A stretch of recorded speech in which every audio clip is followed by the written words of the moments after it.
today's video, we will fix the TradingView failed to fetch error.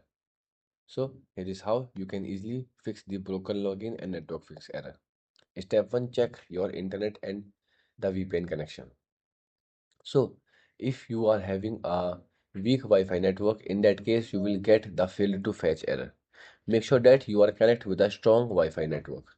So to check the Wi-Fi speed, you can simple open the website called speedtest.net. You can simple type on your browser speedtest.net, then it will open.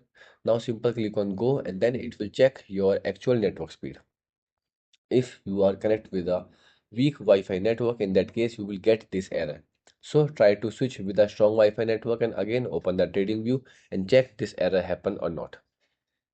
Step 2, disable the VPN connections.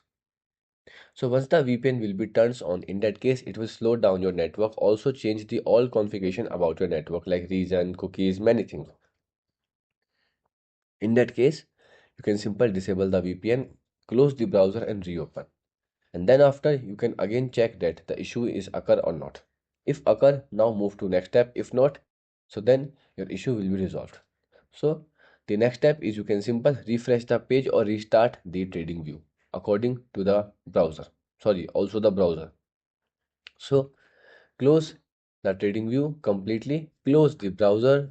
Then after once you open, you can again open the trading view and then you can again open it and then check that your issue is not resolved or resolved. If not, in that case, now you can simply clean the and clear the site data and cache memory. Once the cache will be loaded previously, it will cause this kind of errors because it will load when the website will be open. So tap on this icon. Now go to cookies and site data and delete all kind of data. Here you will see.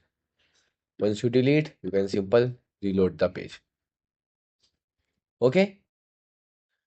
So these are the steps that can help you to fix this problem. Goodbye.